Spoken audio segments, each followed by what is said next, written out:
All right, good morning, everyone. How y'all doing? See a couple of familiar faces. So, yeah, it's a bit of a bummer that we're not face to face here, but we'll see what happens over the next 2 weeks, whether or not they go back to putting this class face to face. I'm not sure. We'll just have to wait and see. I know that if they do, there's going to be a whole set of things that we're going to have to do to even get into the classroom, as far as like screening and checking IDs and going through certain doors. So if we go back, I think we're going to have to talk about giving ourselves enough time to get into the classroom by 9 a.m. So we'll see how that all goes. We have no choice but to proceed with this. So I sent out the orientation video in an email last week sometime. So hopefully everyone's had a chance to watch that video. It's right here on our Canvas homepage. And I'm not going to go through everything I said in the video. What I'd like to do is really just kind of open up with any questions you might have at this point about the class or anything really. I couldn't get into the ebook for some reason. Okay. Same. It comes up like technical issues. Okay. Is anybody actually able to get to the ebook at all? No? Same issue. Okay. So when you click on it, is it saying null error? Yes, system Yes. null error. Null Yeah. error. Okay. So I have a meeting scheduled for, I believe, 10:45, right at the end of this class, with the publisher's representative. I already met with them last week about the issue, and we thought it had to do with the timing of the class, like when the class starts, but I don't think that's the issue. So there's something else going on, and hopefully I'll get that resolved. What I'm going to do for today, or for now, is I will I'll send everyone an email that has attached to it the homework problems from the book. So that way, at least you can look at, follow along with the problems. You won't have access to the ebook yet, but hopefully I'll get that resolved in the next day or so. Any other questions? Isn't the homework, like the actual homework problems for website, attached to the ebook though? Okay, so in this class, because we are going to be a face-to-face class, I'm not assigning homework that you do online and submit online through WebAssign. Everything is really just paper, pencil, and it's not really part of your grade, because I already have provided you the solutions to the problems through videos. So the homework is purely for practice, and you will not be doing it online. Was that your question, William? Yeah. Yeah. Because it said ebook / homework on the link, and I was like, what? It says homework. This link here. I don't know if it was that link specifically, but it said ebook / homework, and I thought they were combined, so I might have just misunderstood it. Yeah. No, it should just take you directly to the ebook. There shouldn't be anything else. So when I click on it, see, this is why I can't troubleshoot this myself, because I can't really go in like you as a student. When I click on ebook access,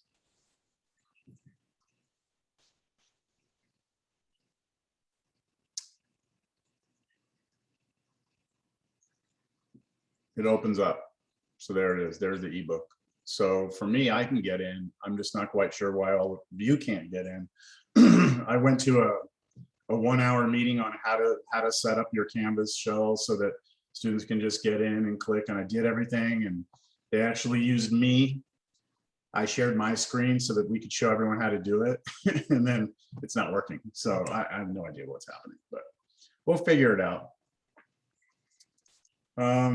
Any other questions at this point?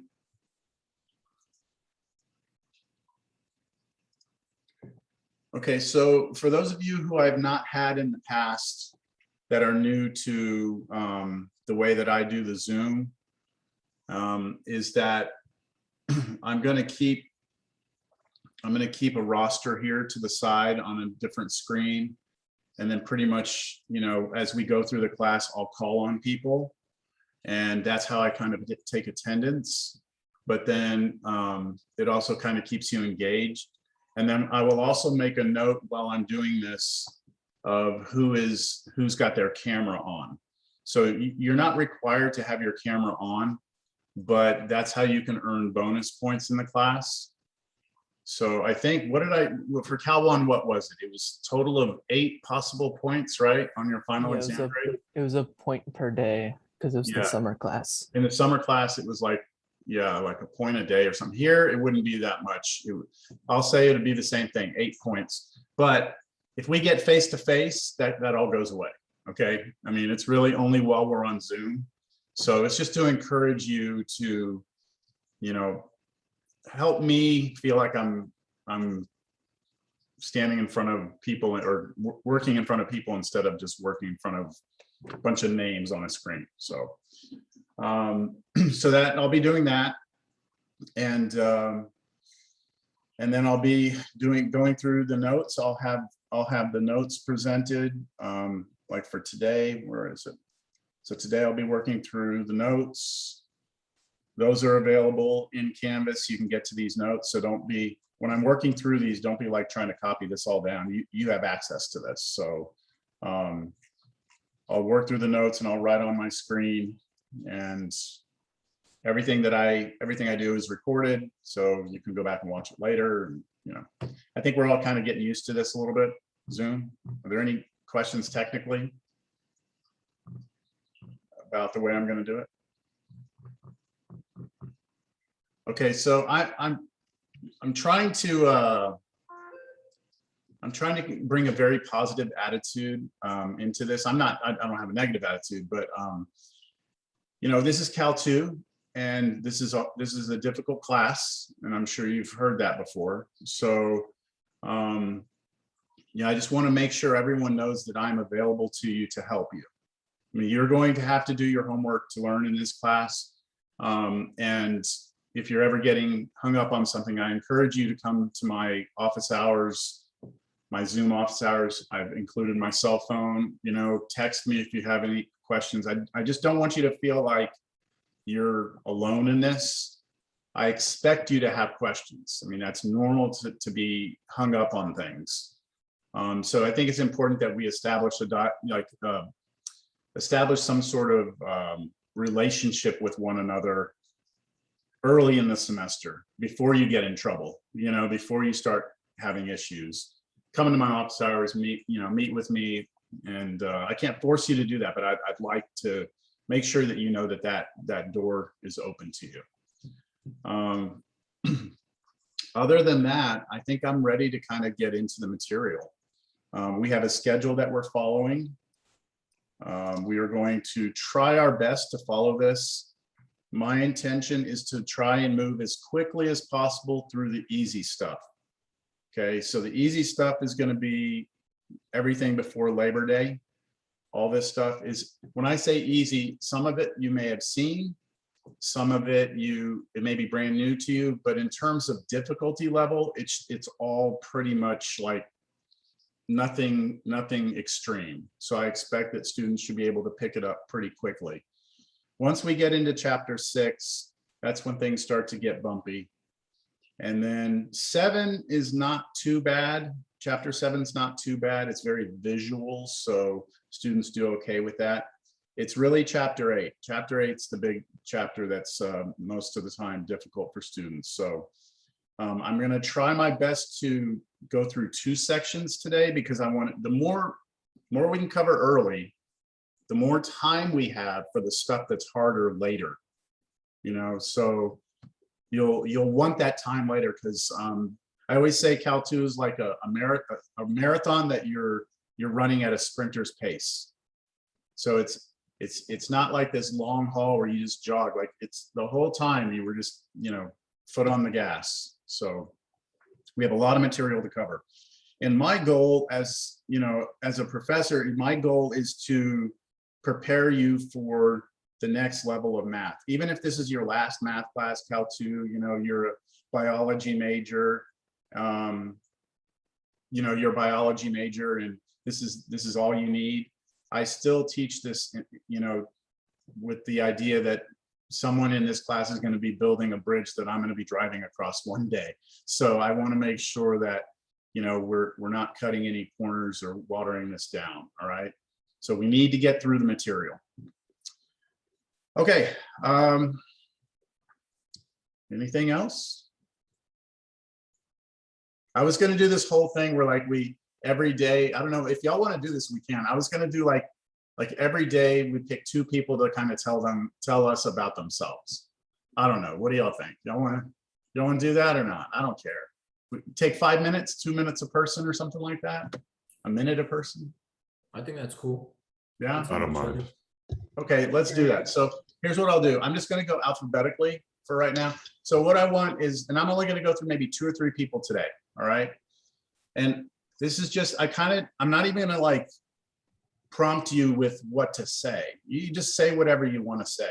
Like if you want to say, hey, my name's this is my major, and I work, but if you want to say that, fine. If you want to say, hey, my dog just died and I'm having a hard time, I'm struck. Like you say what you want to say.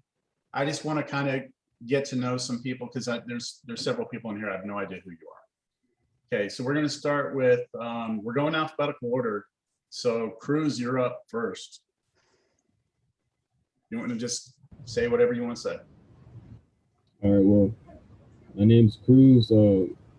My major is computer engineering, and I work right now in a totally different field. I work in construction, but as a layout tech. So yeah, that's one of the things I do. And I'm kind of a workaholic, honestly. I work like 6, probably sometimes 7 days a week. I'm always constantly working, trying to make some money so I could pay for this expensive school. Yeah. But yeah, other than that, man, I enjoy math. That's always been my favorite subject. So that's the reason why I went with engineering. So yeah, that's my deal right there. Thanks. Okay, cool. Do you work outside? Like, are you out in the heat? Yeah. Yeah. I'm out in the heat all day, man. It sucks. Yeah, that's tough, man. But do it while you're young, man. I don't know if I could do it nowadays, but Yeah. all right, that's cool. Anyone have any questions for Cruz? Okay, let's do this. I'm going to throw a curveball. I'm going to go to the bottom of the alphabet now. So William, William Swope. Am I saying that right? Yeah, that's right. I'm also in engineering. I'm a mechanical engineer. Working part-time job at Andretti's indoor go-karting. And At what? At what? Indoor go-karting. Okay.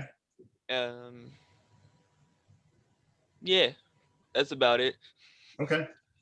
Cool. Do you like your job? Yeah, it's a lot of fun. Keeps me busy. Yeah. So why'd you pick mechanical?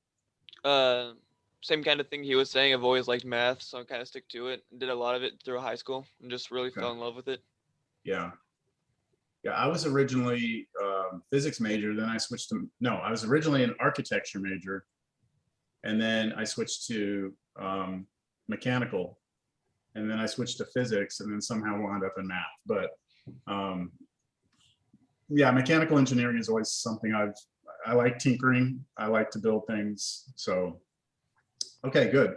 Any questions for William? Brianna? Me. Yep. Bree? Hey, How's it going? good. I go by Brie, yeah. I am 28 years old. I just switched recently to major in chemical engineering. Right now I work for a civil engineering firm, so it's kind of not the same, but it's a foot in the right direction for me. And I have a daughter who's 2 years old, and this is her first day of daycare. So I just dropped her off. That was all Are exciting. you like freaking out right now, or are you okay? Well, I was fine. Like she just ran away, and I was like, okay, bye. But yeah, it's fine. I dealt with it well. I didn't cry, so Yeah, that's good. yeah. My daughter was the complete opposite. You know, I like had to give her favorite stuffed animal, and I'm like, go, Yeah. go, you know. I brought her stuffed animal. I was like, don't you want it? It's like her favorite thing. And she's like, no, nope. I just want to go run into class and play. It's crazy. Cool. Yeah. All So right. that's it. Anybody have any questions for Bree? We'll do one more. Let's do one more. This is going good. Christian, you're up. Schmidt. I'm Christian. I'm majoring in mechanical engineering. The only reason for that is kind of like I liked tinkering and putting stuff together, and I'm pretty good at math, so it works out. And then this is my second semester at college, so I don't know what I'm doing still, to be honest, but I'm getting through it. That's about it. That's all I got. Yeah, it's a heck of a time to be like fresh into college with it being like this, you know, it's yeah, but hopefully we'll get through it. We'll see. All right, well, y'all remind me next time, okay? Because I'll start going and I'll forget. Remind me that we need to do this until we get through everyone, okay? So next time I'll do 4 people. The only person I actually kind of don't know out of the 4 we talked to was William Swope. I'm not familiar with William. So the others were actually in my Cal 1 class. So, right, William, you weren't in my face-to-face. You weren't on the online, were you? No, I wasn't. That's right. Okay. You look completely unfamiliar to me. All right. Okay, good. Thank you for participating. And I will say, if you don't want to participate, you don't have to. Like, I'm not forcing you to. All right, let's get down to business. Okay, so today we're going to cover, these are chapter 3, section 5, inverse trigonometric functions, and then hyperbolic functions. That's what I'm going to try and get through today. I'm going to try and be a little ambitious here. I do think, though, that we should start with just kind of a general idea of what the whole idea behind Cal 2 is, like what we're going to be doing in here, right? Like what's the purpose of this? So I always like to start this out by talking about Cal 1 first, and just reaching out to you to kind of help me make a list of like what were the main ideas of Cal 1. So let's start with that. For Cal 1, if you were to kind of summarize quickly to someone like, what's Cal 1 about? What would you say? Who wants to kind of throw something in here? Derivatives. Derivatives, okay. So it's all about, well, a lot of it was derivatives. Yeah, I haven't written in 3 weeks, so get my hand back in action here. Derivatives, all right, what else? Antiderivatives. Antiderivatives, okay, so the antiderivatives, that actually is going to depend on the class you came from. Most Cal 1 classes get to antiderivatives at the end, but some don't. I mean, some just, the way the schedule works out, they run out of time and they don't really get into antiderivatives that much. So I'm going to highlight this because if you did not do antiderivatives in Cal 1, that's okay. You're just a little bit behind and hopefully we can get you caught up. All right, what else? Implicit differentiation. Limits, okay, limits. And I heard also, did I hear implicit differentiation? Yes. Is that what I heard? Okay, so with derivatives, there was this thing called implicit differentiation. It was part of derivatives. Limits were a big deal. Those happened in the beginning, right, of calculus 1. You learn about this thing called the limit. And it actually, once we developed the idea of the limit, that's where the derivative actually comes from that, right? You use the limit to create this thing called a derivative. What did the derivative, what did it do? Like, what was the whole purpose of the derivative? What does it allow you to do? Like geometrically. Like the rate of change. It's a rate of change, right? So if I were to have, let's say, some function of X, let's say this is X and, this is some function of X here, then the derivative, how's the derivative connected to that graph? At any point on Okay. there, it'll, So if I pick some point, let's say A here, yeah. It will give you the rate or the rate of change or the slope at that particular point. exactly. So if you go to this function and you look at the point on the graph, right? Pick some random point A, go to the point on the graph that corresponds to A, and then figure out what the slope of the tangent line is there. The slope of that line, right, M, which is the slope of that line, is equal to the derivative of that function at the value A. And then once you know the slope of the line, you can always find the equation of the line because you actually have the slope and the point. And then, okay, good. This is all good. What else in Cal 1? The L'Hopital rule. L'Hopital, okay, so this rule here.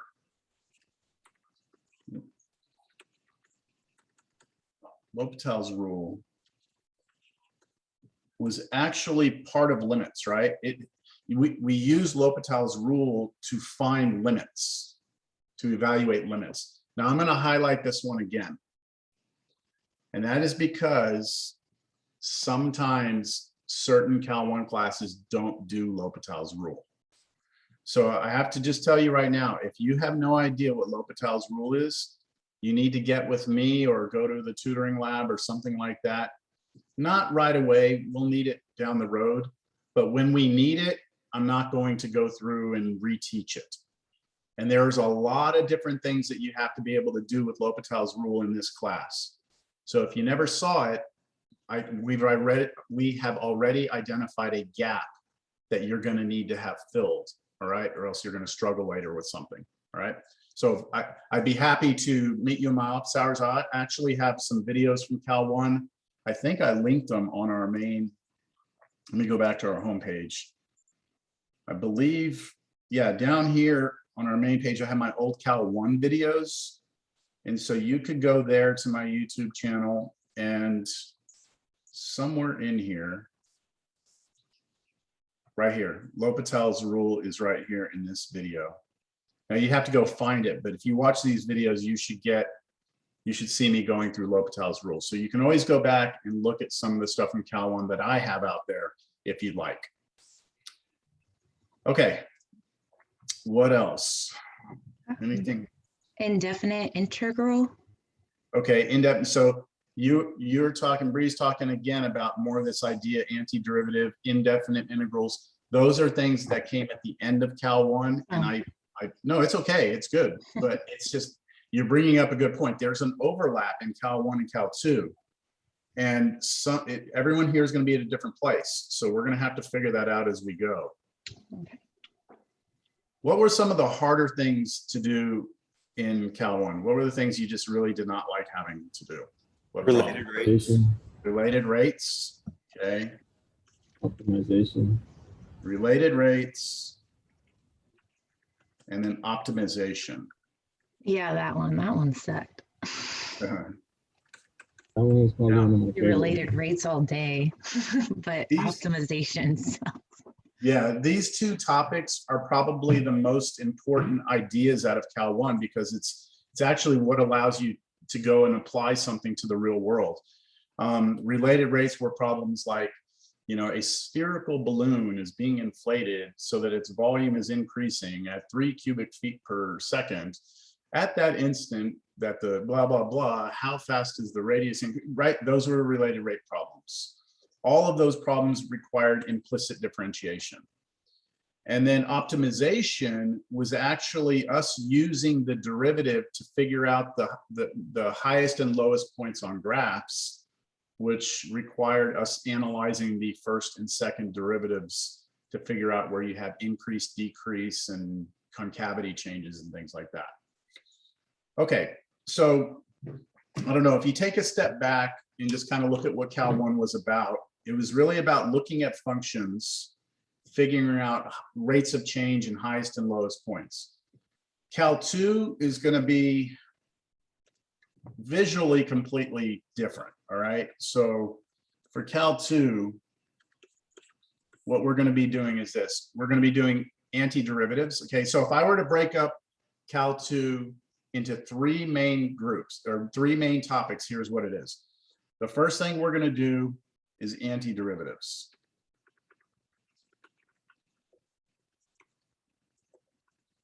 And that means that we are going to learn how to go backwards from what we did in Cal 1, right? In Cal 1, we differentiated.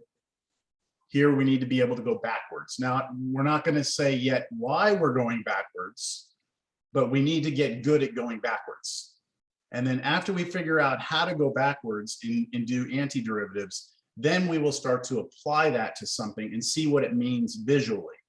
And so then what you get are the applications.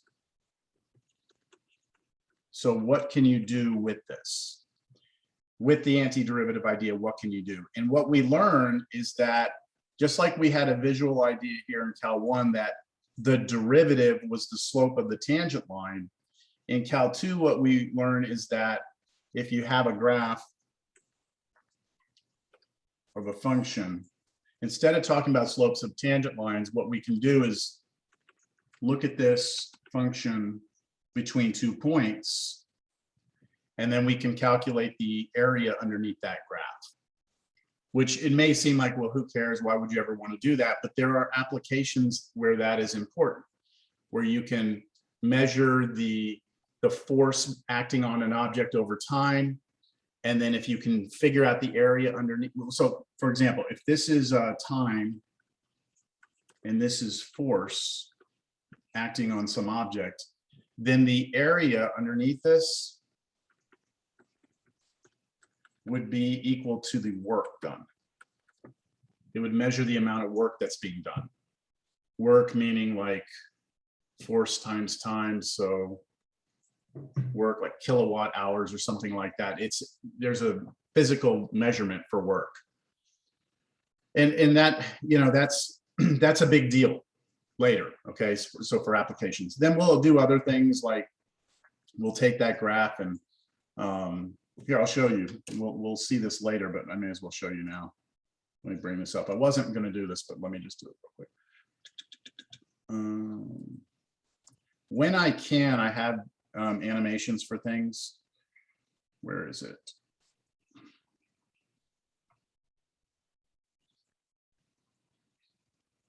There we go.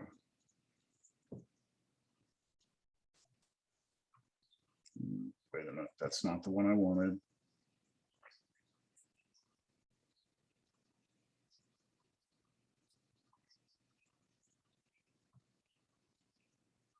Where is it?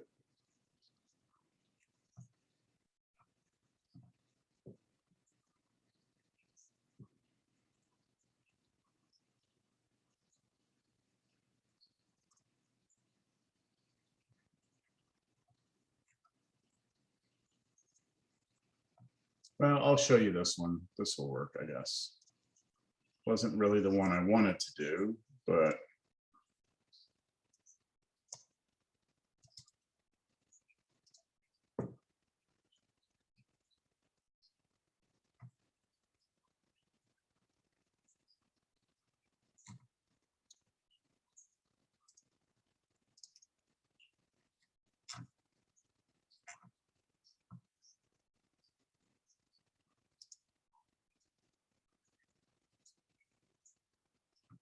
just hang tight. I'm worried about where the heck it is.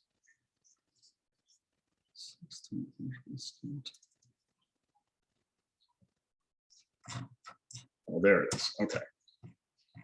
Here we go. So imagine that you have a graph of a function, right? And in Cal 1, you may have talked about, you know, finding the area under this graph, all right, which is where the antiderivative comes into play. What we're going to do in this class later is we're going to imagine taking this graph and kind of imagining that it lives in 3-dimensional space. Okay, can you all see that? So we have this graph living in 3-dimensional space. And what we want to do is we want to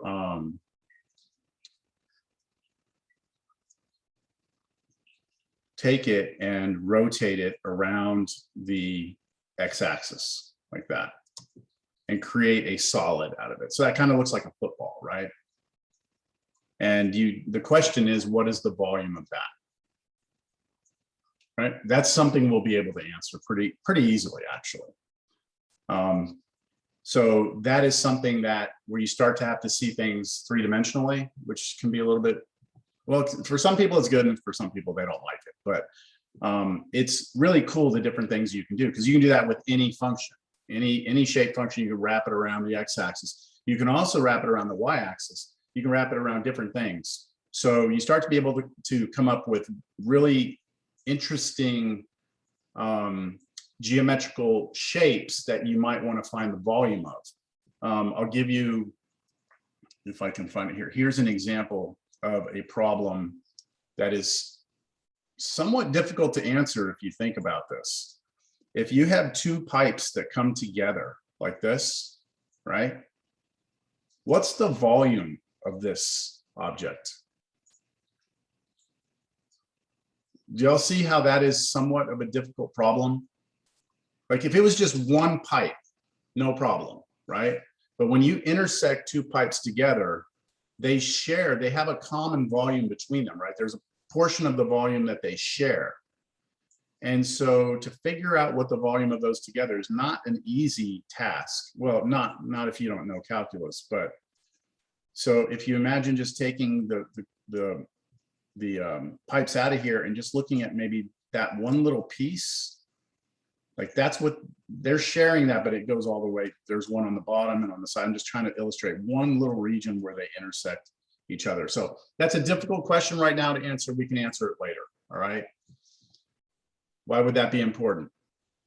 You know, if you're making a roadway that has 30 miles of drainage and you want to know, you know, how much volume things have, you need to know that calculation. So, all right, let me get back to this. So we're going to do antiderivatives. We're going to torture ourselves with that for a long time, and then we're going to do applications. There's other applications that we'll do that I'm not going to get into right now. All right. And then we have the third part of the class, which is series. And series is the part that students usually struggle with because they've never seen it. I mean, there's some students in here right now that could have taken calculus in high school. And usually in high school, if you're, depending on if you're the AB or the BC, what is it called in high school? The AB, what is that? It's not dual credit, it's AP, sorry, the AP. If you take AP advanced placement in high school, you could possibly see Cal 2, but I promise you didn't see series the way that we're going to see series. So would y'all like to know a little bit about series? Just a little idea behind series. Okay, so I'm going to try this, see how it goes. When you go to if you have your calculator handy, type in E squared. Okay, and tell me what you get. I'll do it on mine too. Where's my E? There we go. So I'm getting something, I'm getting approximately 7.389, whatever. I'll just stop there. Okay, approximately that.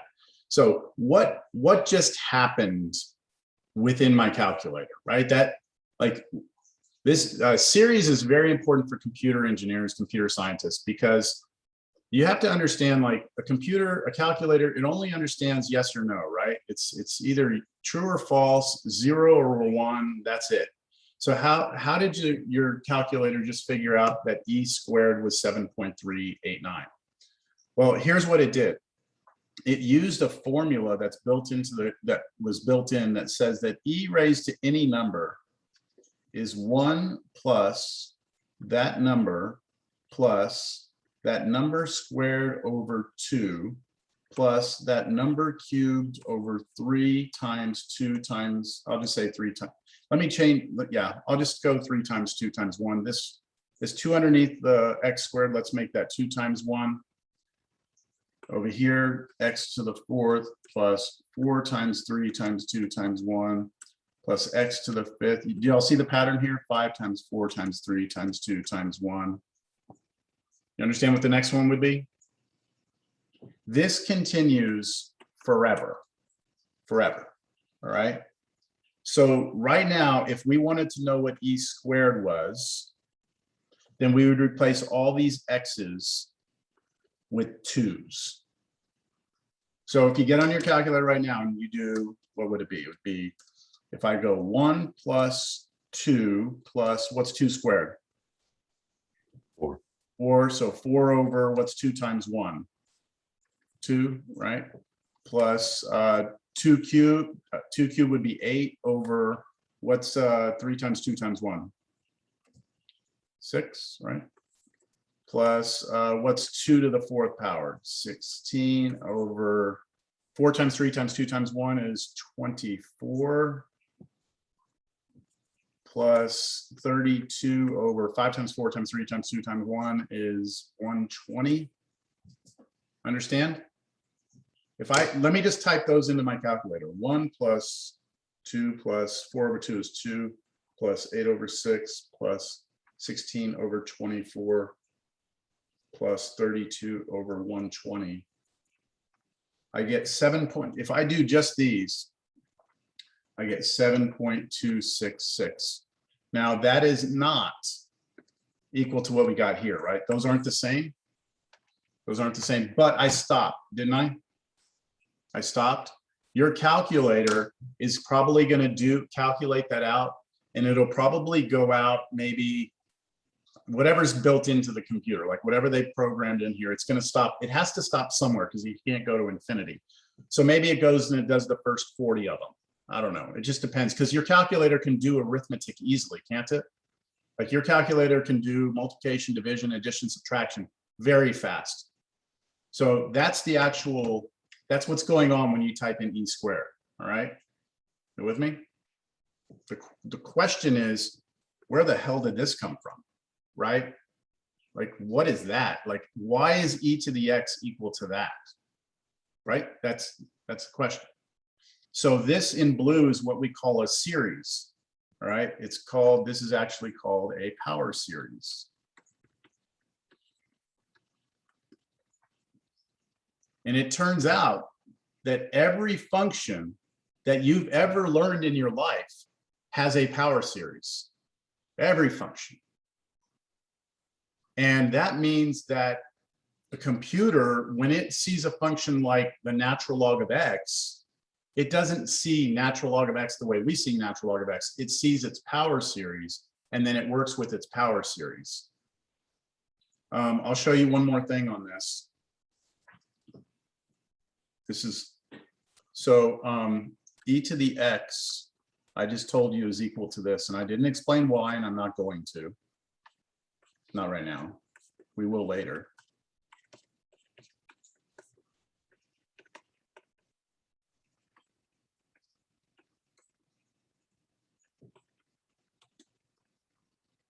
One more. Okay. All right. Got it? I'm telling you that that's what e to the x is. You're going to have to just believe it right now. From Cal 1, what is the derivative of e to the x? E to the E to the x. Itself, right? Itself. Well, let's try that. If I take the derivative of this, right? Take the derivative. It should be itself. We learned that in Cal 1. But let's try taking the derivative of this side and see if what we get. Okay, so let's do this. When we take the derivative of the right side, because we have additions, we can do these term by term, right? Each one individually. So what is the derivative of 1? 0.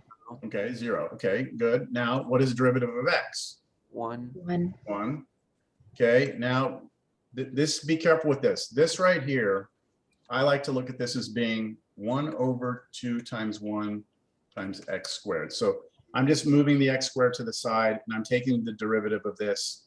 This is a constant. It comes for the ride, right? What's derivative of x squared?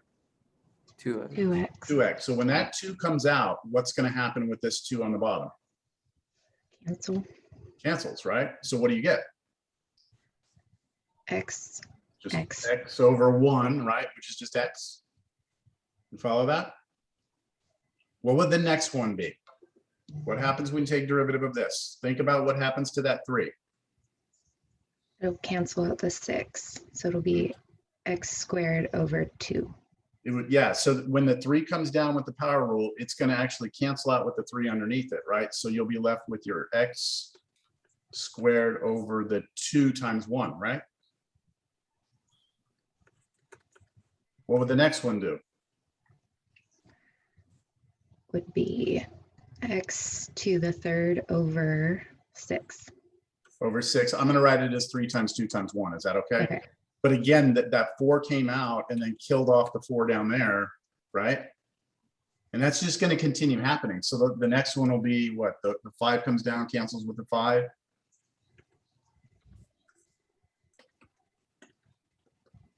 Do you recognize this? This is that. Vaguely. Look, these are exactly the same expressions. This is that, right? If you just take the 0 out, which the 0 is not there, right? Then you have 1 plus x squared over 2 plus x third. They're exactly the same. Now it's like offset by 1, but it's the same exact expression. It's the only expression that does that. There's no other function out there that when you take the derivative of its power series, you get back the exact same power series. That is the fundamental property of e to the x, though. It's its own derivative. Okay, so this is a very important concept. I'll show you one more power series. We're not going to get into it, but I'll show you the power series for sine of x. Sine of x is equal to, let me remember here, x minus x squared over, x cubed over 3 times 2 times 1 plus x to the 5th over 5 times 4 times 3 times 2 times 1 minus x to the 7th over 7 times 6 times 5 times 4 times 3 times 2 times 1 plus, can anyone guess what the next one is? We'll start with 9. X to the 9th. X to the 9th over, is there an easier way to write this? Like 7 times 6 times 5 times 4 times 3 times 2 times 1 or 5? Is there an easier, more condensed way? Exclamation mark. Yeah, the factorial. So we'll talk about this later, but there's an easy way to write this. Instead of writing that, we write 7 factorial.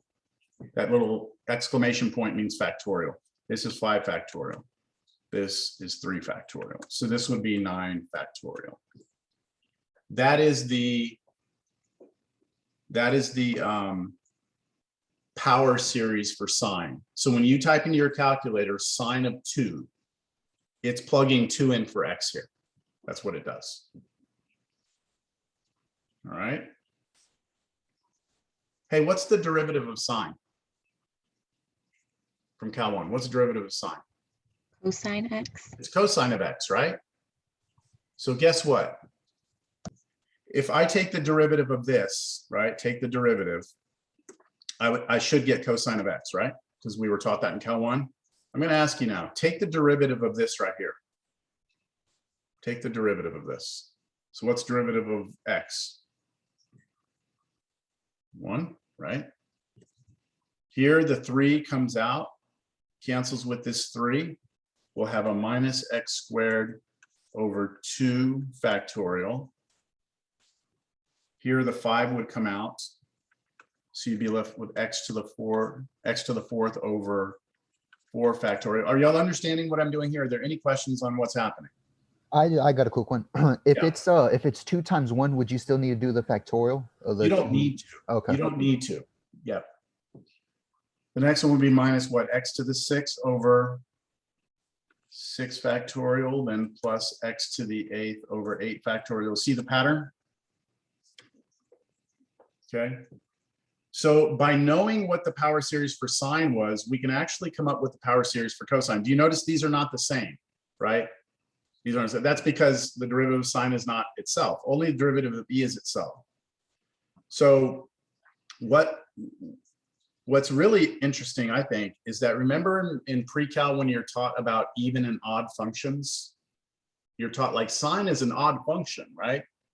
And here's the property of odd functions. And then you're taught cosine is an even function, right? Here's a property of even functions. Guess where they get the idea of odd and even from? Look at the sine function's power series. Do you notice something? The exponents are for sine. The exponents are odd. All the powers are odd, right?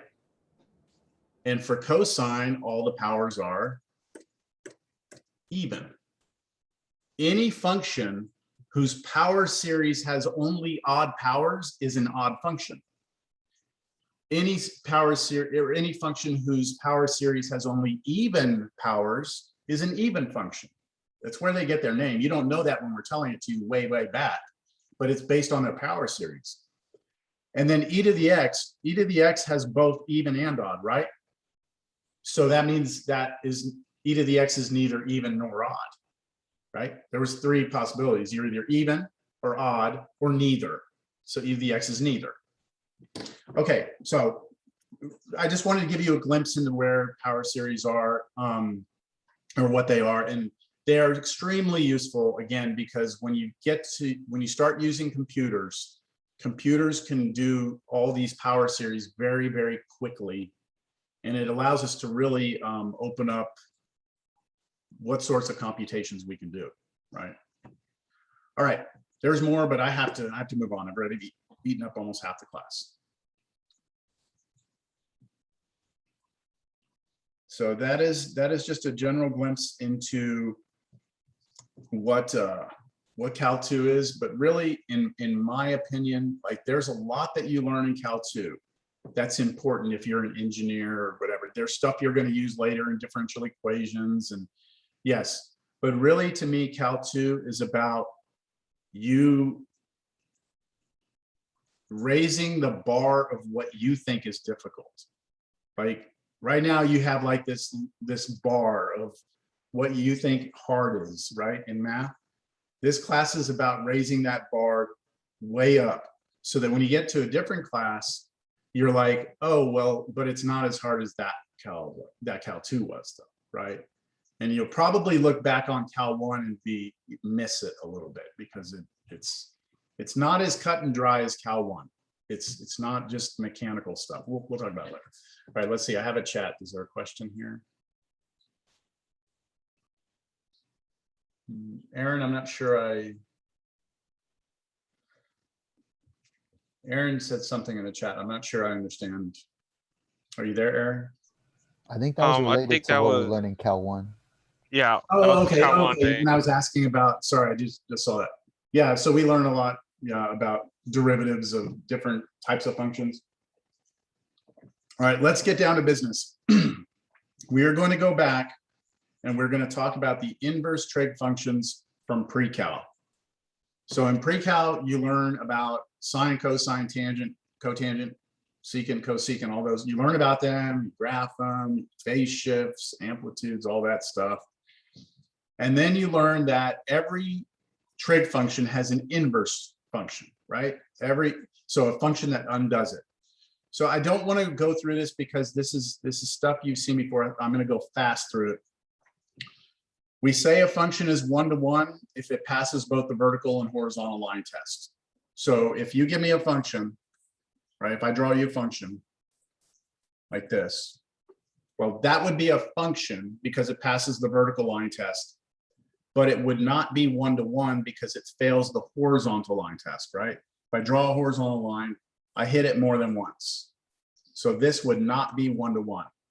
For one-to-one, you have to pass both vertical and horizontal line tests simultaneously. Does that ring a bell?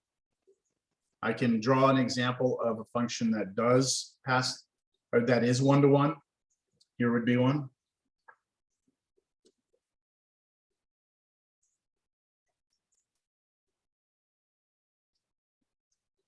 right? That function right there is a function and it is one-to-one. Because no matter how you draw vertical lines, or no matter how you draw horizontal lines, you're never going to hit the graph more than one time for each line that you draw. So the idea of one-to-one is very important, because if you want to talk about an inverse function, a function that undoes a function, right? Then it has to know where to go back to. Let me try and explain. And again, I'm trying not to go off topic here, but I think it's important.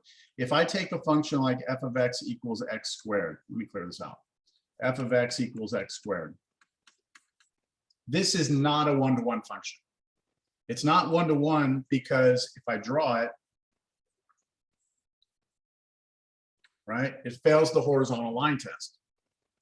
But the reason why we can't make an inverse to this function, or cannot create an inverse, is because when you think about what's happening, if this is your domain,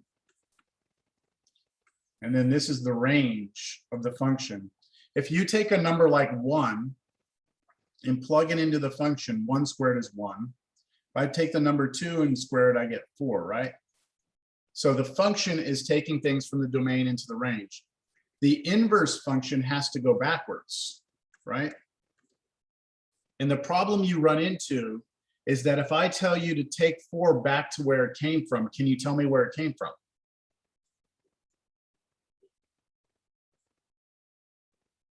Can you? Not that I recall. So I'm telling you that I have this function that squares something, right? And it spits something out. I want you to tell me where that number came from. So 4 came from what? Oh, 2? 2, but is that the only place it could have come from? No. It could have also come from -2, right? And so there's actually 2 places that it could have come from. So you cannot tell me exactly where it came from. You can tell me two places, but not exactly 1. And that's where the one-to-one is important, this idea of one-to-one, because if I hit this with a horizontal line like this, let's say that that value here is 4. See, what we're saying is that at 2 and at -2, those are the 2 inputs that could create the 4. So if I have 4 here, I don't know exactly where to send it back to. It's either going to go back to the -2 or the +2. So we're stuck. But if your one-to-one function, then if you pick any y value, doesn't matter what it is, there's only one place it goes. There's only one place it could have come from. So it makes perfect sense to create an inverse function. I hope that makes sense. Again, this should be stuff you've seen in the past. I'm just trying to remind you of this. Okay, so in PreCal, we had this idea of one-to-one, and then we discovered that we want to try and find inverse functions for the trig functions. And we run into a problem right away that you can't, because they're not one-to-one, right? Like this is the sine function. It is not one-to-one. It fails the horizontal line test in a bunch of places, right? Draw horizontal line, it's going to hit it a bunch of places. So what do? We restrict the domain.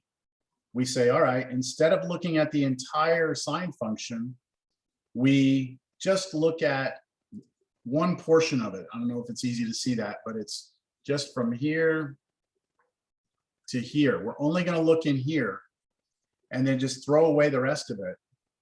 And if we look just in that little region, the sine function is one-to-one.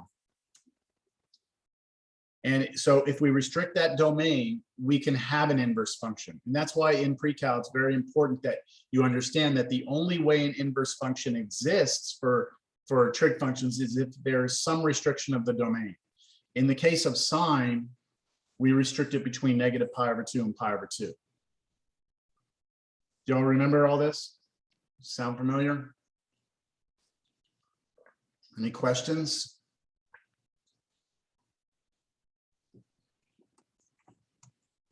So when we define the inverse sine function, there were 2 notations we used for it. We either use arc sine or we write sine to the -1. Those both mean the inverse of the sine function. We agree that we restrict the domain between negative pi over 2 and pi over 2 for the sine function. And then we have a well-defined inverse trig function.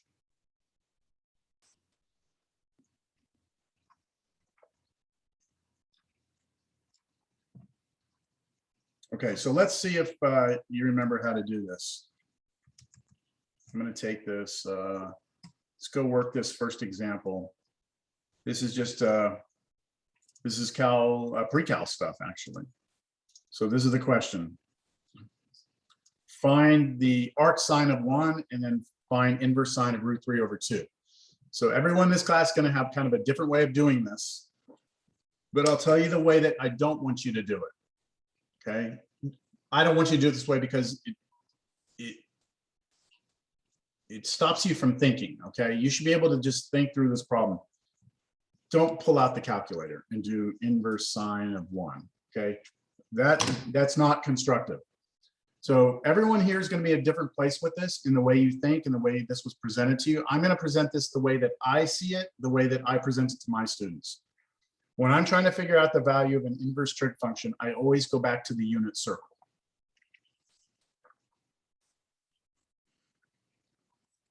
So in the unit circle, of course, the radius of this is 1, right? That's the unit circle. And we should be familiar with the common angles and points on this unit circle. Everyone in here should at least know what the first quadrant looks like. 1, 0, this is 0, 1. You should know what the 45 degrees is. You should know what the 30 degrees is, and you should know what the 60 degrees is. You should know what these coordinates are. And I'll just put them here so we have them. Root 3 over 2, 1/2. This one's root 2 over 2, root 2 over 2. I'm sorry, I'm so sloppy. This one's 1/2, and then root 3 over 2.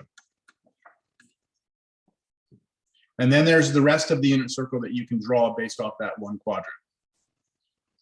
Now, hopefully you've got that almost like burnt into your brain by now. Like the unit circle is like somewhat like printed into your memory somewhere. If that's not you, that's okay, but it's everyone's a little different, so I'm not sure how you're going to do this. I'm showing you how I do it. So when I'm looking at this and I'm saying arc sine of 1, here's what I'm asking myself. I'm saying this is asking me sine of some angle, theta, I'll call it theta, is equal to 1. And I'm trying to figure out what that angle is. So sine of some angle is equal to 1. The 1's coming from here. So the output of the sine function is 1. What angle did that come from? And then I have to remember that whenever I'm on the unit circle, when I'm thinking about sine, right, I'm always looking at the y coordinate.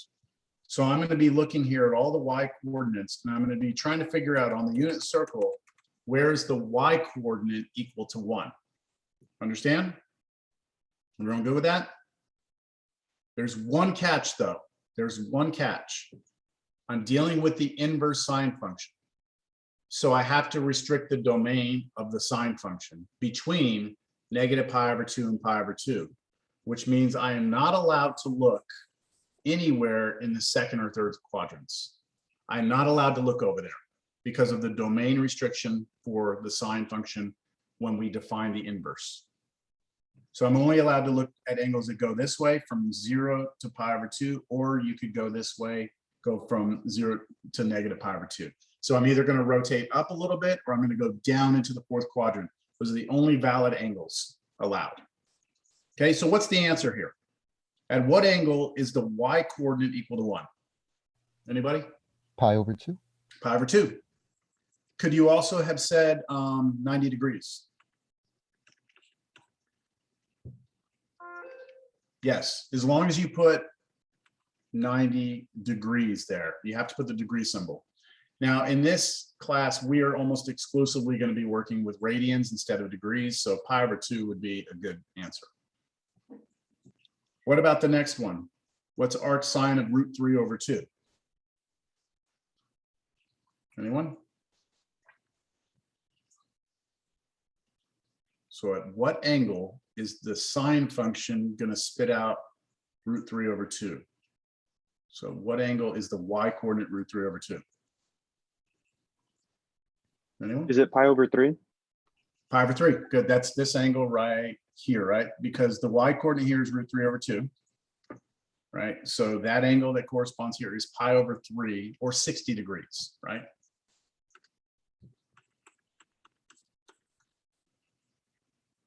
Okay, you ready? I'm gonna give you one more. What's inverse sine of -1/2?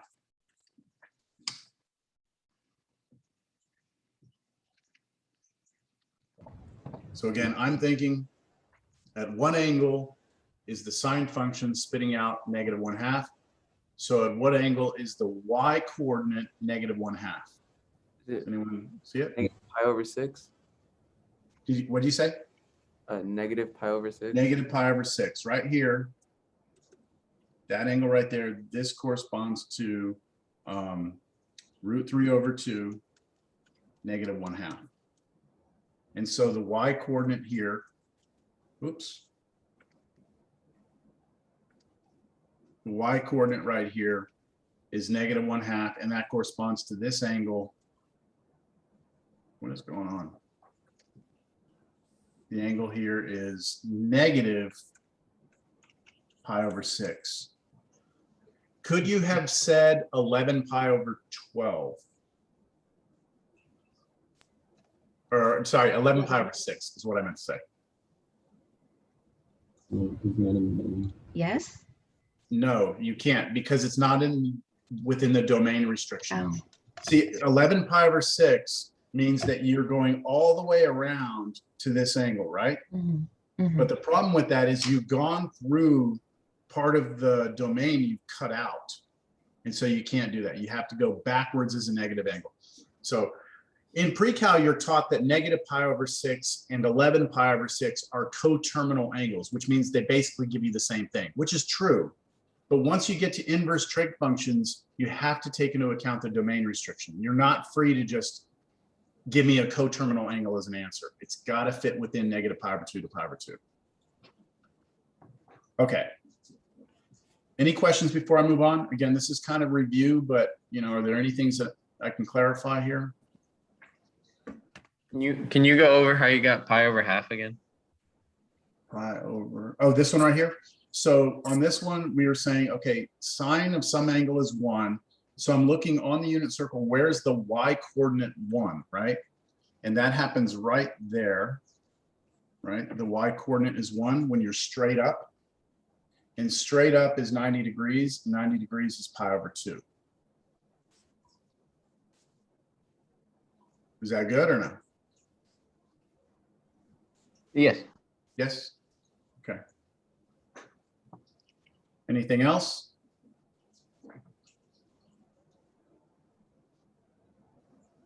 Okay. All right, so that's, again, this is just kind of a review. We have a bunch of other inverse functions that we were just looking at, that the inverse sine, but we have inverse cosine, inverse tangent, all these different, right? 6 of them. We have 6 inverse trig functions from Cal 1. Now, each of them have their own domain restrictions, right? So cosine, when you do the restriction on cosine to come up with its inverse, the domain restriction is between 0 and pi. When you do tangent and do its domain restriction, it's between negative pi over 2 and pi over 2. So I'm not going to go through all this. What I'm going to do is remind you that in our formulas for this class that you're allowed to have on all tests, I talked about this in the orientation video, you're going to need to print this out yourself. If you scroll down to the trigonometry formulas and you get down here to the, oh, maybe it's the next page. Where is it? Okay, here it is. It's on the special functions page right here.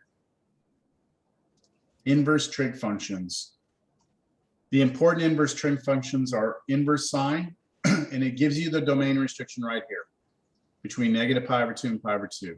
For inverse cosine, the restriction is between 0 and pi. And then for the inverse tangent, the restrictions between negative pi over 2 and pi over 2. And there is something subtly important here.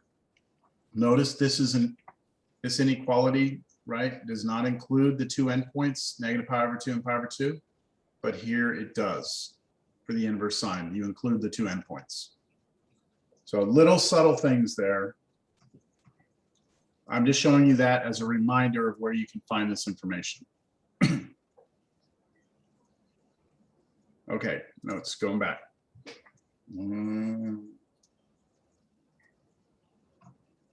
Okay, so to recap, we have 6 regular functions in PreCal: sine, cosine, tangent, cotangent, secant, cosecant. We have 6 inverse trig functions that correspond to those 6 trig functions, right? In Cal 1, we learned what the derivatives of all 6 regular trig functions are, right? Derivative of sine of x is cosine of x. Derivative of cosine of x is negative sine x. Derivative of tangent of x is secant squared x. We learned all that, right? What we want to establish now, and make sure you may have learned this in Cal 1 already, is what are the derivatives of the 6 inverse trigonometric functions? Okay. So I'm going to show it to you first. I'm going to give you an example. So let's see here. We know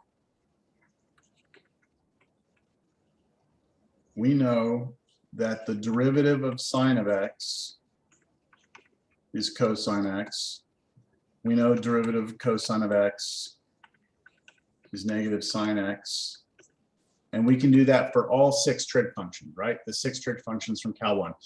If you're coming in this class and you don't know those derivatives, I mean, you better know what the derivative of sine and cosine are. Tangent, you should know also.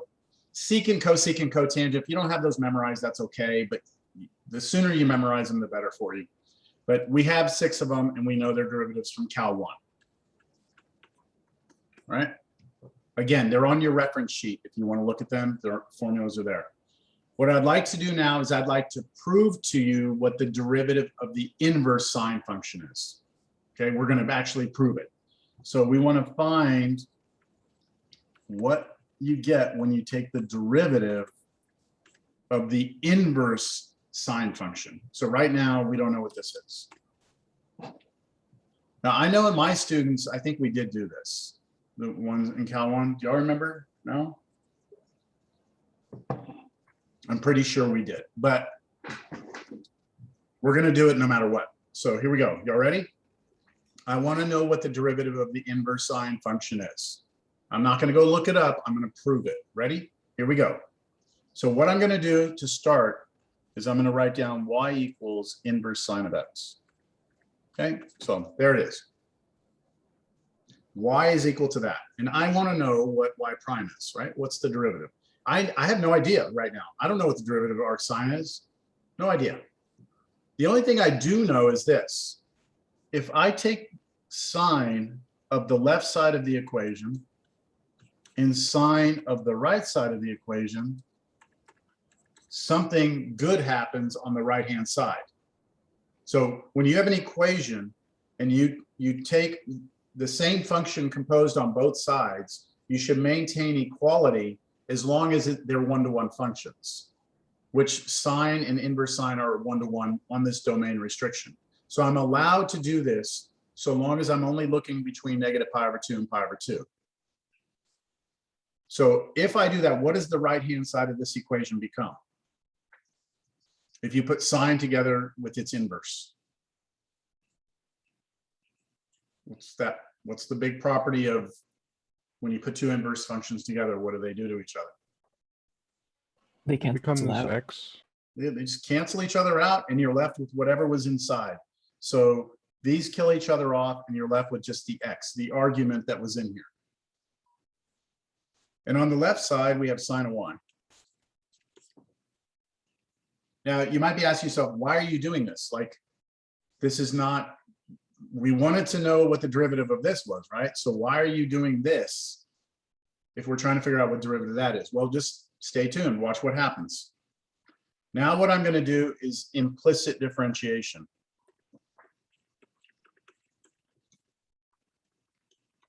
On both sides of the equation, what I'm going to do is take the derivative with respect to x. So I'm going to do that on the left, take the derivative with respect to x. On the right, I'm going to take derivative with respect to x of the right-hand side, which is just x.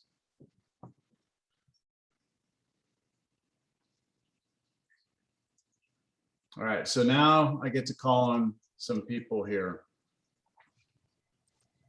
See, I'm gonna call on some people I'm not familiar with because this will be fun. I don't mean to pick on people with their cameras on, but I will. So let's see. Aubrey, how you doing, Aubrey? Good, how are you?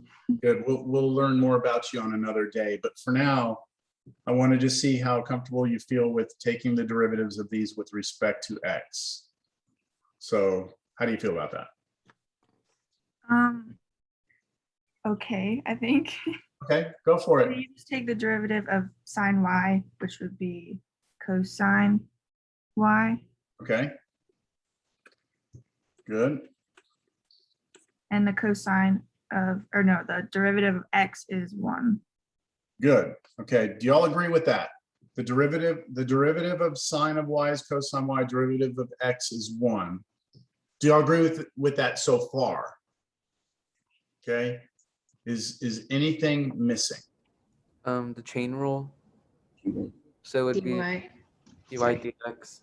Yeah, so Aubrey, remember that because we're differentiating with respect to x, when you do the derivative of sine of y, you have to remember that the cosine of y comes from taking the derivative of sine, but because chain rule, you then have to take the derivative of what the argument is inside. So the derivative of y with respect to x is not 1. And this again will depend on the way it was presented to you. You're either going to put here dy dx, or sometimes people will just write y prime. Does that ring a bell, Aubrey? Yeah, I just Okay. forgot. Good. No, that's why we're doing this, so that we remember these little details, right? Now on the right-hand side, it's good, okay, because the derivative of x with respect to x is 1. So we're happy with. Does anybody else have a question as to why we get a dy dx here or why we get a y prime? These are the same 2 ways of writing the same thing. Anyone have a question on that? Chain rule? Sure. Okay, now, why is this a good thing? Think about what we wanted to know here. Back up at the top, y was equal to this, right? So really, at the end of the day, we wanted to know what's y prime, right? What's the derivative of this? If y is equal to this, then we want to know what y prime is. But by doing this, I actually now have, I think I'm going to do this one. I have y prime right there, don't I? That's y prime. So let's just solve for y prime. So I'm just going to move the cosine y to the other side by dividing it on both sides.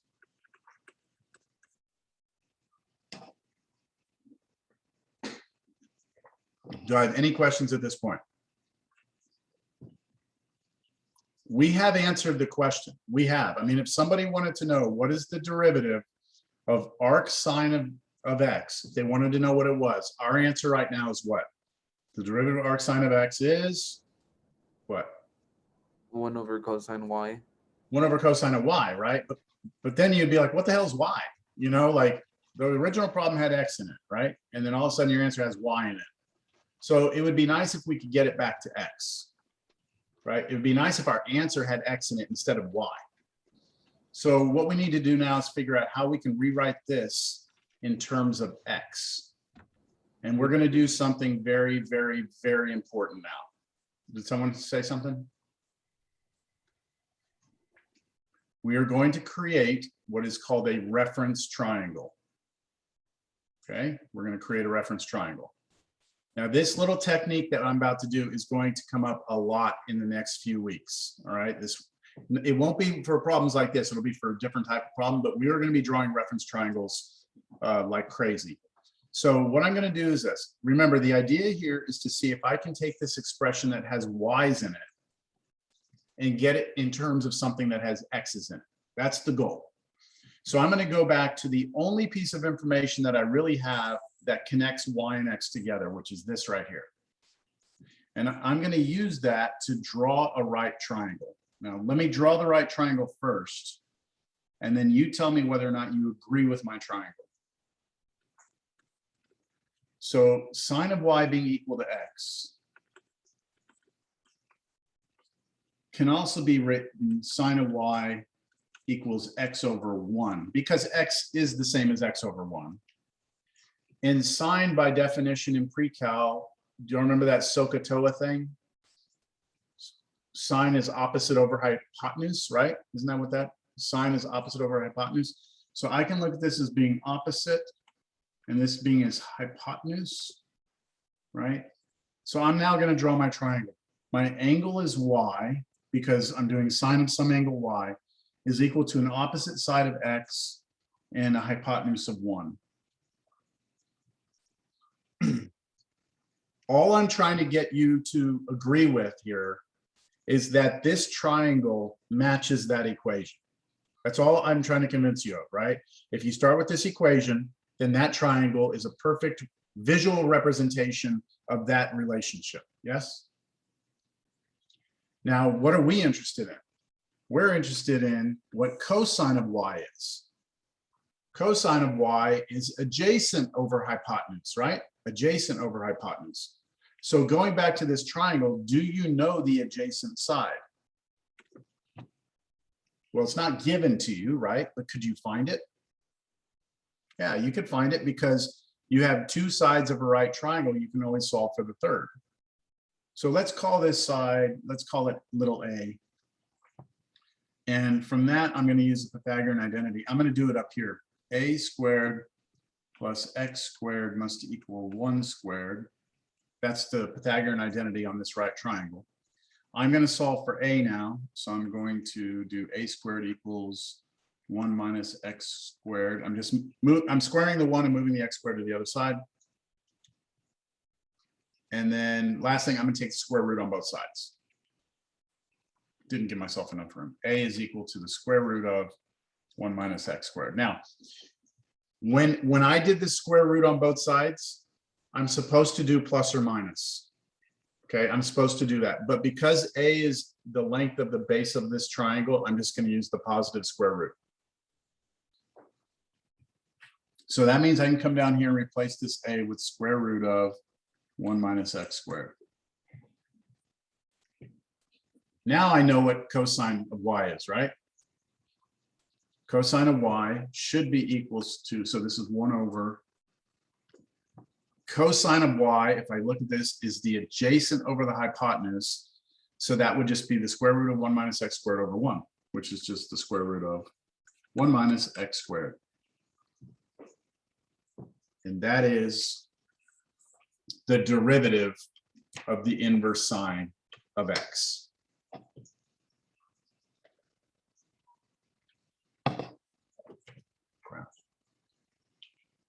All right. Now I could do the same thing now, and I could prove what the derivative of the inverse cosine is. And then I could go and do the same thing and prove what the derivative of inverse tangent is. But that would be, I think, non-beneficial. So why don't you do it? All right, so I'm going to give this to you as a challenge for our first little in-class thing here. I want you to figure out, see if you can figure out what the derivative of the inverse tangent function is. Okay, don't go just look it up. Okay, I want to see, can you do the same thing that I just did, where you come in, call this y, and figure it out? I'm going to copy this. I cannot believe it's ready 10:20, almost 10:20. I'm going to zoom out here so that you can refer back to this if you need it. Here's the problem. And I'm going to put you all in breakout rooms. I don't think we'll do a lot of breakout rooms in this class, but let's do it for the first day. Work together, talk through this with each other, see if y'all can't figure out what this is using the same method. All right. So here we go. And I'll pull everyone back into the session in about 10 minutes or so. See how far you can get. Okay, here we go. Breakout rooms. It's gonna be about 4 people in each room. While you're in the room, you have the ability to raise your hand, which asks me to join. I'll try my best. I'll float through the rooms, but if I don't get there right away, just hang tight. So there you go. You should be invited to a room. Y'all can join in and meet your classmates.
Hello. Yes, Aaron. Sir, is it all right if I take off like 10 minutes early? You said there was a recording, right? Yes, uh-huh. Okay, is that cool? Yeah, that's fine. Okay, thank you. Okay.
Hey, Aubrey, did you get the chain rule on that one that I just gave y'all? Yeah, okay.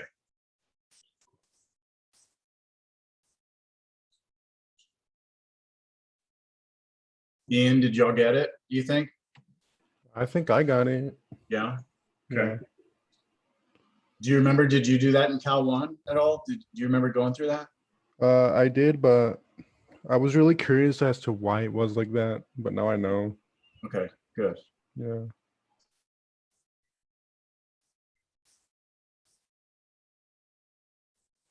All right, we got a couple more seconds to get everyone in here.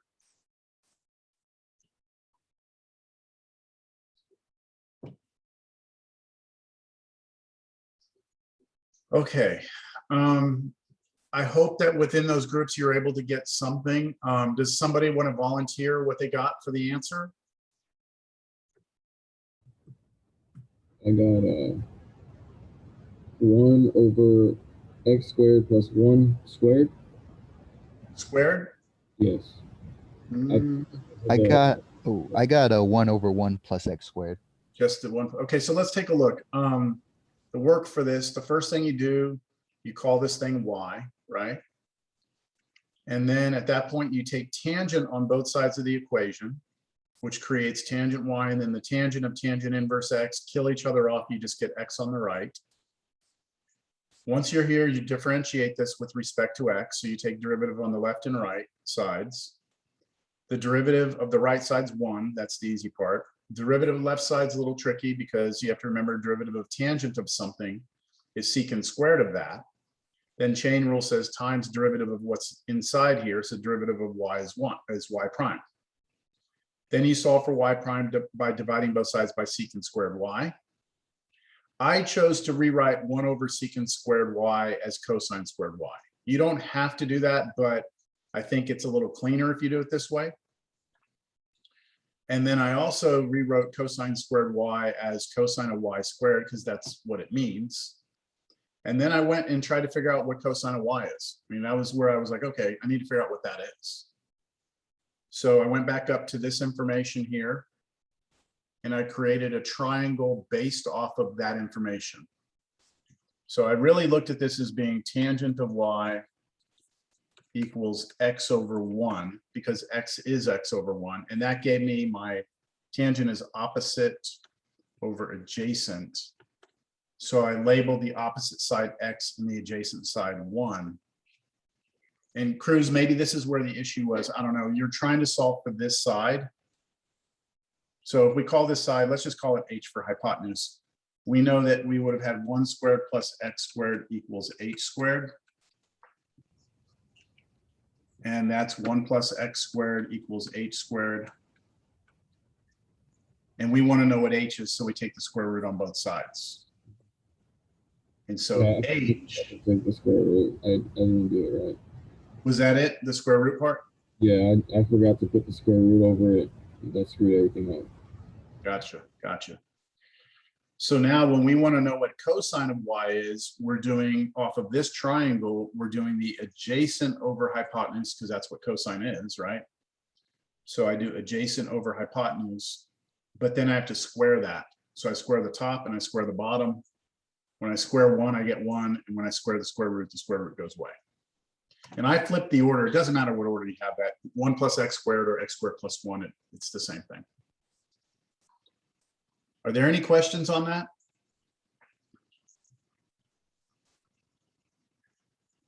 I am not going to ask you to prove these formulas like this. This was an exercise to show you how it's done, number 1, and then also to get you used to the idea of the reference triangle, because I said we're going to use this concept again.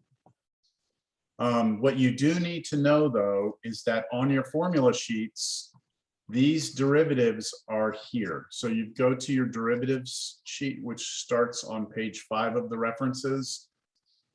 Scroll down to this section right here, inverse trigonometric functions. It has the derivative of all 6 trig inverse functions. So derivative of inverse sine is this. We did that. We proved that. Just that's the one I did. And then the one I just let you do is this one. But you could do the same method for all 6 of them.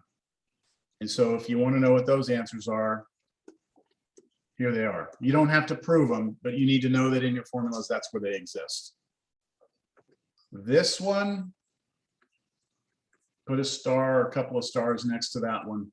That one comes up a ton in this class, right? This idea comes up a lot. So just remember that. Burn it into the brain. Questions?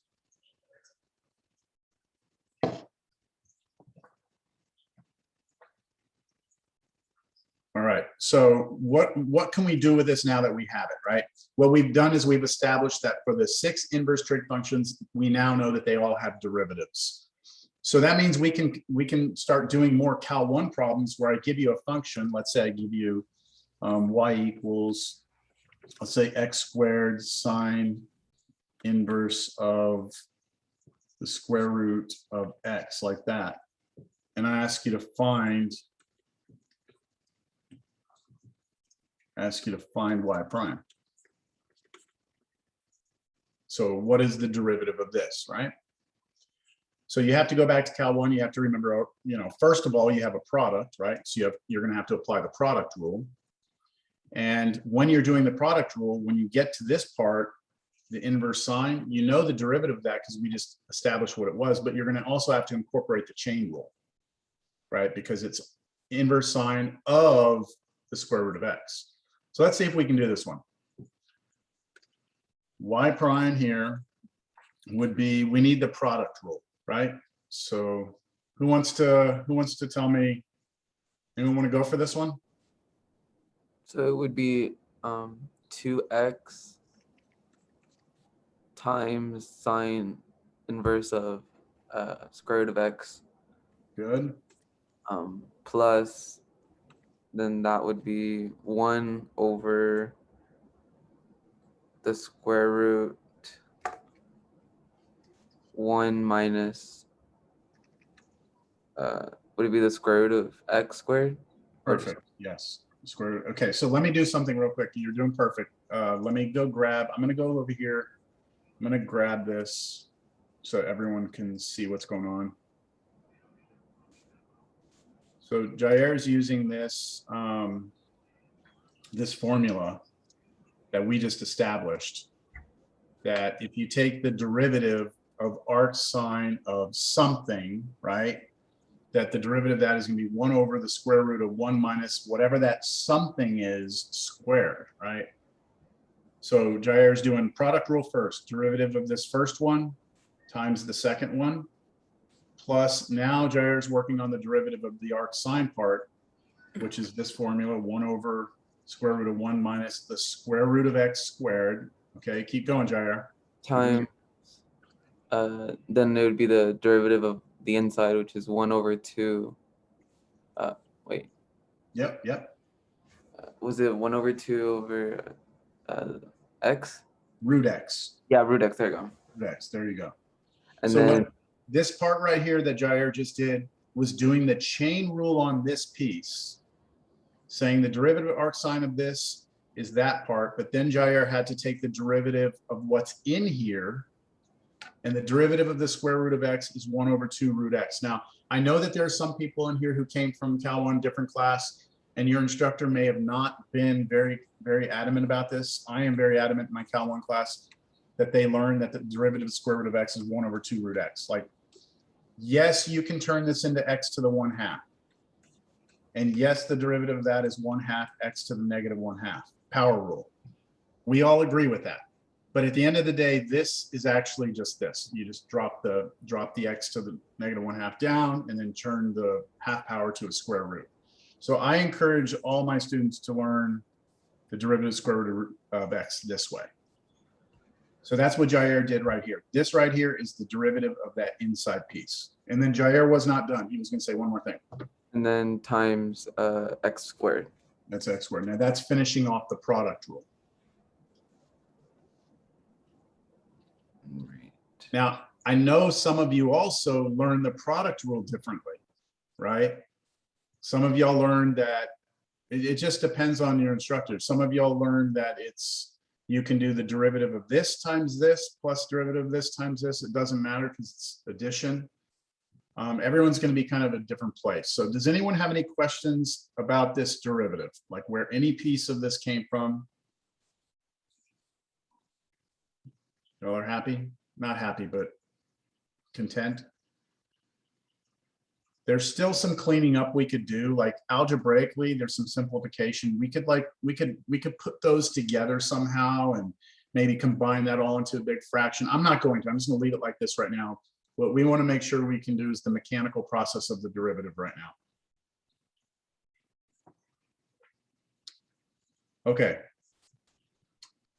So we can do this for any inverse trig function now. An inverse trig function can appear in any function and be incorporated into all the different rules we've learned, product, quotient, chain.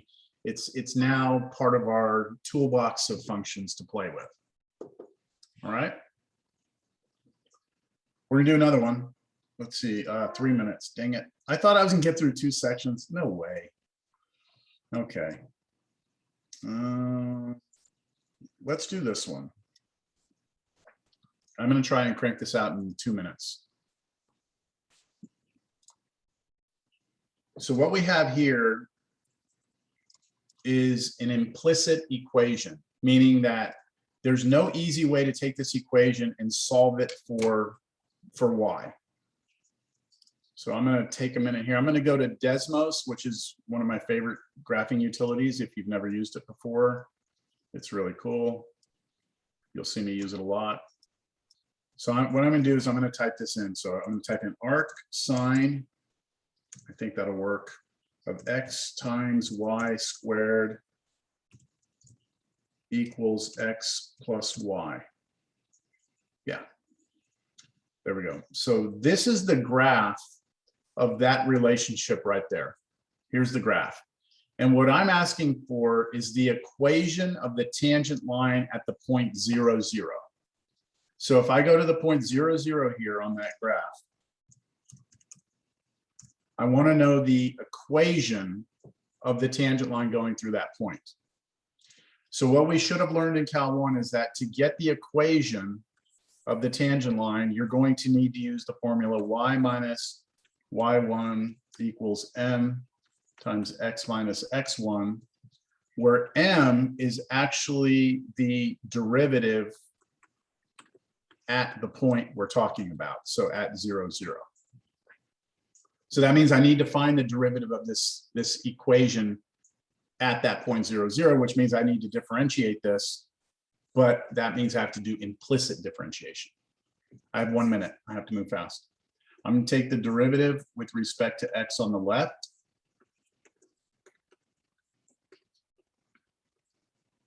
And then I have to take derivative with respect to x on the right. Okay, I'm going to do the right side first because it's easier. I'm taking derivative of these two separately because there's addition between them. So I should get 1 plus y prime, because derivative of x with respect to x is 1, but the derivative of y with respect to x is y prime, or dy dx. The left side, on the other hand, I'm taking derivative of arc sine of something, right? Here's the thing inside the arc sine. So derivative of that is 1 over the square root of 1 minus, and then whatever was there, xy squared, but all of that squared. I'm using the formula that Jair just did, right? But then I have to multiply that by the derivative of the actual yellow piece itself, which is going to be a product rule, right? So I have to do a little product rule right here and slap it next to this.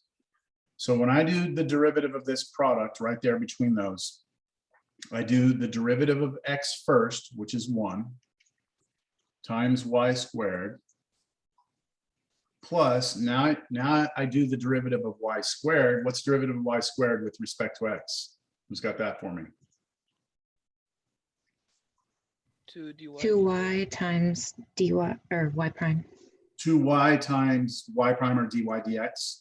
Yeah. That's the derivative of y squared. 2y, power rule, then derivative of y itself, which is y prime, but then finish off the product rule, so you still need an x here. Okay, I'm out of time, but I'm going to finish it anyway. So This is our derivative. I want to know what y prime is equal to at the point 0, 0. So I'm going to replace all my x's and y's in this equation, all my x's and y's with zeros. And let's see what we get. So if I replace, let's see, if I replace all this, that's zeros. I'll get 1 over the square root of 1 minus 0. That's this part. Times, in parentheses here, if I replace y squared with 0, that's gone, that's gone. Isn't that all gone? Isn't this all a big 0 in here? That's all a big 0. And I'm multiplying those together. And that equals 1 plus y prime. That's this side. So at the end of the day, I get 0 equals 1 plus y prime. So what's y prime? -1. -1. Move the 1 to the other side. Y prime is -1. So that means the equation of my line, I know I'm going faster, the equation of my line will be y minus y1 here for us is 0 because the point we're working with is 0, 0, equals the slope at, which is the derivative at that point, which we just said is -1, and then x minus 0. So cleaning that up, you get y equals -x. That's the equation of the line. And it should match what we do. If I graph that line, y equals -x, you can see that that is the equation of the tangent line at that point. Okay. All right. So for tonight, before we meet again tomorrow, I'm going to have that meeting about the textbook right now, and I'll give you an update. And then as far as the homework, just following the schedule, I'll see what problems you can do at this point. We're obviously going to need to come back, wrap up this section and get into hyperbolic next time. But I promise you next time we won't need the whole day for hyperbolic. We'll get into 4-7. Okay, any questions? Sorry about keeping you a little bit late here. Any questions? You're free to go. Thanks for your participation. See you on Wednesday. All right, see you later. Okay, take care.